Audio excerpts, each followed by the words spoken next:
विद्यार्थी मित्रांनो, सह्याद्री ट्युटोरियल्स मध्ये तुमचं स्वागत आहे. माझी अशी इच्छा आहे, की हा व्हिडिओ स्टुडंट जो 12वीत आहे किंवा ज्याला ड्रॉप घ्यायचा आहे आणि प्लस त्याचे पालक, आई-वडील, मोठा भाऊ असेल, ह्यांनी मिळून हा व्हिडिओ बघावा अशी माझी इच्छा आहे. शक्य नसेल तर तुम्ही तुमच्या आता मी जे बोललो ठीक आहे, स्टुडंट बघत असेल तर तुम्ही पालकांबरोबर हा व्हिडिओ नक्की शेअर करा. महत्त्वाचा व्हिडिओ आहे, रिझन सांगतो. एक तर पहिला ड्रॉप घेतलेल्या मुलाविषयी थोडंसं बोलू आपण. ड्रॉप घेतलाय मी.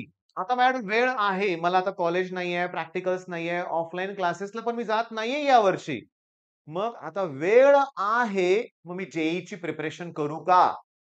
असं मुलांच्या मनात येतंय. सी काही ईझी आहे, पण मी जे-ई-साठी जर प्रिपरेशन केलं तर माझ्याकडे आता वेळ आहे आणि त्यात मला यश मिळेलच. इनिशियली असं सगळ्यांना वाटायला लागलंय. म्हणून तर ह्या व्हिडिओत मी त्याविषयी बोलणार आहे. बरं, ड्रॉपरच्या मनात असं येतंय. रेग्युलर मुलांच्या मनात वेगळंच आहे, की 4च महिने उरलेत. आता मला ना युनिट टेस्ट झाली कॉलेजमध्ये आणि मी डमी कॉलेजमध्ये आहे आणि मी बघितलं युनिट टेस्ट किंवा सेमेस्टरमध्ये मला काहीही येत नाहीये. याचा अर्थ तो 75% चा क्रायटेरिया माझ्यासाठी टफ चाललाय. बरं, 5% मुलं फक्त क्लासेसमध्ये सक्सेसफुल आहेत, की जे आय-आय-टीत जातायत, एन-आय-टीत जातायत. बाकीच्या मुलांना त्रास होतोय. घरी सांगू शकत नाहीयेत, की ते समजत नाहीये. पण आता मला ना जे जमत नाही एवढं कळालंय. आता घरी कसं सांगायचं? हा एक प्रश्न त्या मुलांच्या मनात आहे. आणि भीती आहे, की आता 4च महिन्यात पहिला अटेम्प्ट द्यावाच लागेल आणि वाले रिझल्ट लगेच लावतायत. मग तो ऑब्व्हियसली लपवता तर येणारच नाहीये. मग तो एक तणाव आहे. आल्या गोष्टी लक्षात तुमच्या काय चाललंय ते? ओके. मी ड्रॉपर बद्दल बोललो. मी ज्यांनी रेग्युलर स्टुडंट आहेत त्यांची भीती काय आहे तेही सांगितलं. आता पालकांबद्दल. माझ्या मुलाचा छान अभ्यास सुरू आहे. 10वी त्याला खूप चांगले मार्क होते. तो ब्रिलियंट आहे. त्याला स्कॉलरशिप्स एक्झाममध्ये चांगलं त्याने यश मिळवलंय. एन-टी-ए सारखी त्याला एक्झाम त्यात पण यश मिळवलंय. आतापर्यंत कुठली अशी कॉम्पिटिटिव्ह एक्झाम नव्हतीच, की त्यात त्याला अपयश आलंय. मग अशा वेळेस माझ्या मुलाचा स्कोर कमी का येतोय? त्याच्या क्लासेसमध्ये ज्या टेस्ट होतायत जे-ई-च्या, त्यात त्याचा स्कोर नाहीच आहे. बाकीची काही मुलं पैकीच्या पैकी मार्क पाडतायत आणि माझा मुलगा इथं का मागे आहे? मला हे प्रश्न तुमच्या मनात येतोय. मी दरवर्षी अशा शेकडो पालकांना भेटतोय, बोलतोय. सेम तणाव, टेन्शन. बाकीच्यांची मुलं गेली आय-आय-टीमध्ये आणि माझा मुलगा इथं कमी पडतोय. बरं, इथं आणखीन असं होतंय, की बऱ्यापैकी मी ज्यांना भेटतोय, बोलतोय त्यातले बरेचसे शिक्षक पालक आहेत. प्राथमिक शिक्षक जास्त करून आहेत. त्यात काय होतंय, त्यांचा एखादा दुसरा कुठला विद्यार्थी चांगलं यश मिळवतोय. ते उदाहरण दिलं, की घरातलं वातावरण डिस्टर्ब होतंय. सगळं या व्हिडिओत मी डिस्कस केलं. तर मी तुम्हाला सांगतो, माझं जे प्रामाणिक मत आहे, ते सगळं तुम्हाला सांगतो. माझं वैयक्तिक मत जरी ते असलं, तर ते अनुभवातून आलेलं आहे. त्यामुळे माझा सल्ला हा योग्य वाटेलच बऱ्याच मुलांना. सांगतोय, नको परत जे-ई. त्या जे-ई-मुळेच ना सी-ई-टीचा स्कोर कमी आलाय हे मान्य करा. हां, तो तणाव, ते डिप्रेशन याच्यामुळे या एक्झामवर पण इफेक्ट झालाय. मग परत तीच चूक का करायची? बरं, मग मी तुम्हाला डिमोटिव्हेट करतोय. का मग आपली मुलं महाराष्ट्रातली मागं पडतायत? ते आय-आय-टीमध्ये जात नाहीयेत.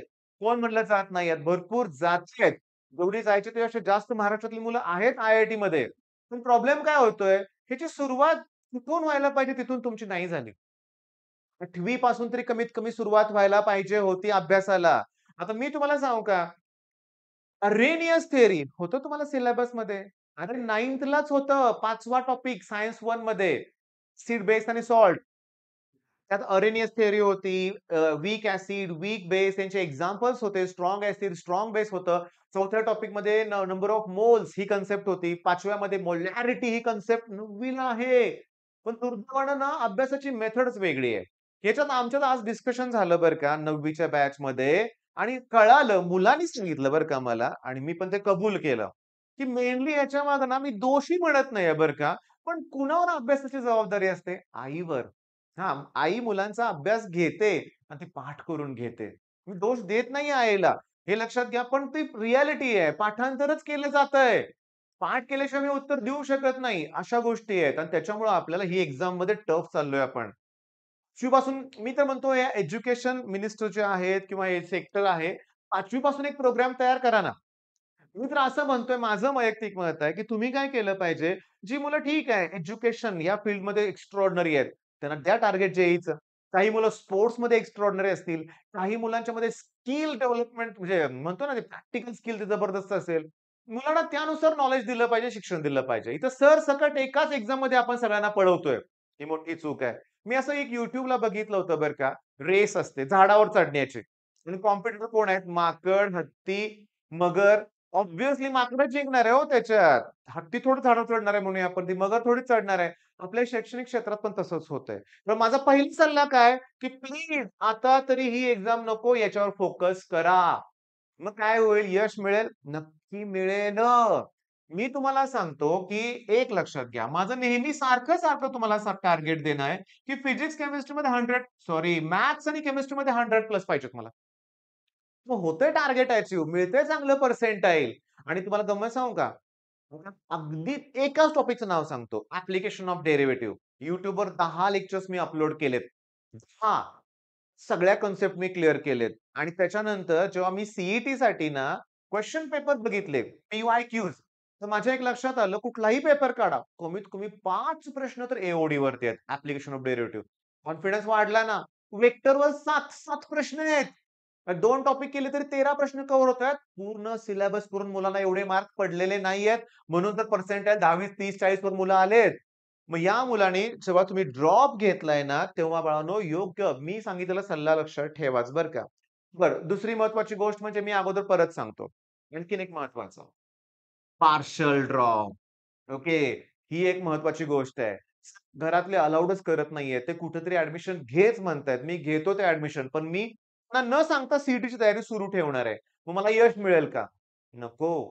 का? तुम्ही जेव्हा ॲडमिशन घेणार कोणत्याही सेक्शनमध्ये, कुठल्याही कॉलेजमध्ये फुकट नाही घेणार. एका वर्षाची फी भरावी लागणार आहे. मग युनिफॉर्म पासून सगळ्या गोष्टी खर्च होणार आहेत. कोण भरून काढणार हे?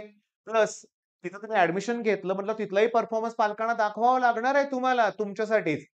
तिथं जर पार्शल ड्रॉप असेल, तर त्यावेळेस तुम्ही सी नाही करणार. तुम्ही काय म्हणणार माहिती का?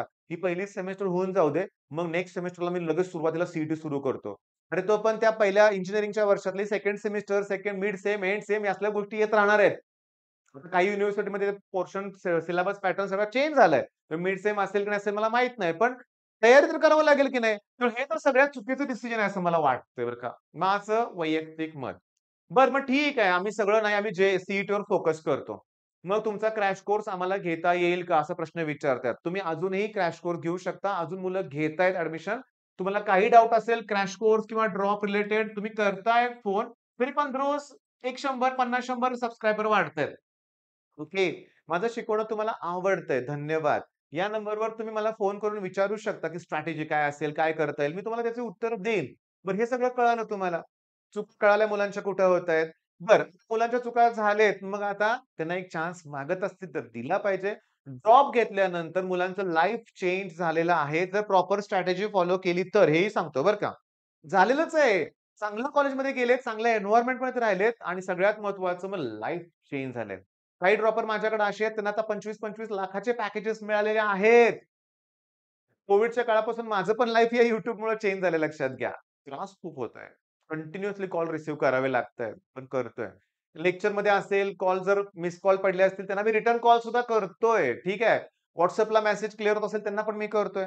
मग तुम्हाला या ड्रॉप रिलेटेड काही असेल, तर मी तुम्हाला गाईडन्स, काउन्सिलिंग प्रोव्हाईड करतोय. तुम्ही कॉल करा. All the best.